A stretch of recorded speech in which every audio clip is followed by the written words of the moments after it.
प्यारे श्रोताओं नमस्कार। आइए आज सुनते हैं महाराजा चंद्रगुप्त और 3 खिलौनों का रहस्य की कहानी। इस कहानी में हम जानेंगे कि 3 खिलौने एक जैसे हैं लेकिन तीनों का मूल्य अलग अलग क्यों है। तो आइए शुरू करते हैं ये कहानी। एक बार महाराजा चंद्रगुप्त का दरबार लगा हुआ था। सभी सभासद अपनी अपनी जगह पर विराजमान थे। महामंत्री चाणक्य दरबार की कार्यवाही देख रहे थे। उसी समय महाराजा चंद्रगुप्त के दरबार में खिलौनों का एक व्यापारी आया। व्यापारी ने राजा को प्रणाम किया और अपने थैले में से 3 पुतले के आकार के खिलौने निकालकर राजा के सामने रख दिए और कहा कि हे महाराज, ये तीनों पुतले अपने आप में बहुत विशेष हैं। देखने में भले ही एक जैसे लगते हैं मगर वास्तव में बहुत निराले हैं। पहले पुतले का मूल्य 1 लाख मोहरे हैं, दूसरे का मूल्य 1000 मोहरे हैं और तीसरे पुतले का मूल्य केवल 1 मोहर है। सम्राट ने तीनों पुतलों को ध्यानपूर्वक देखा। देखने में कोई अंतर नहीं लगा। फिर मूल्य में इतना अंतर क्यों?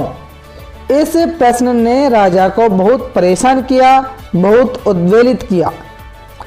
आखिरकार उसने सभासदों को पुतले दिए और कहा कि इनमें क्या अंतर है, मुझे बताइए।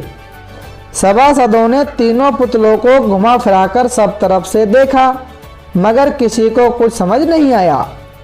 अंत में चंद्रगुप्त ने अपने गुरु और महामंत्री चाणक्य से इन पुतलों का राज उजागर करने का निवेदन किया।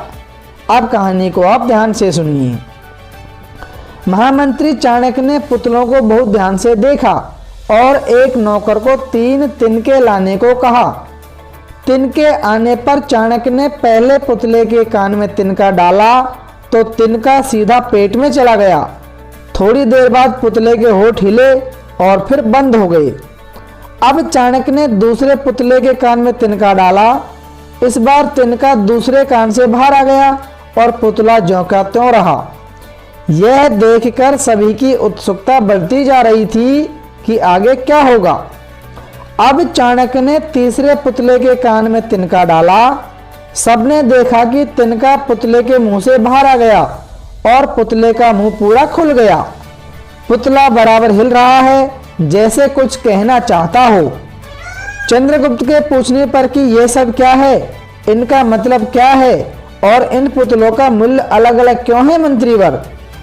तब चाणक्य ने उत्तर दिया, हे राजन, चरित्रवान सदा सुनी सुनाई बातों को अपने तक ही सीमित रखते हैं और उनकी पुष्टि करने के बाद ही अपना मुंह खोलते हैं। यही उनकी महत्ता है। पहले पुतले से हमें यही ज्ञान मिलता है और यही कारण है कि इस पुतले का मूल्य 1 लाख मोहर है। कुछ लोग सदा अपने में ही मग्न रहते हैं, हर बात को अनसुना कर देते हैं। उन्हें अपनी वाहवाही की कोई इच्छा नहीं होती। ऐसे लोग कभी किसी को हानि नहीं पहुंचाते। दूसरे पुतले से हमें यही ज्ञान मिलता है और यही कारण है कि इस पुतले का मूल्य 1000 मोहर है। कुछ लोग कान के कच्चे और पेट के हल्के होते हैं। कोई भी बात सुनी नहीं कि सारी दुनिया में शोर मचा देते हैं।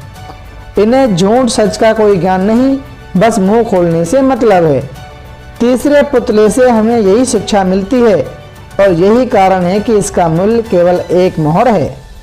महामंत्री चाणक्य से उन खिलौनों की विशेषता सुन महाराज चंद्रगुप्त बहुत प्रसन्न हुए और उन्होंने जीवन की हर बात को सोच समझकर जांच परख कर बोलने की शपथ ली और महामंत्री चाणक्य को आश्वस्त किया कि मैं जीवन में पहले पुतले की भांति व्यवहार करूंगा।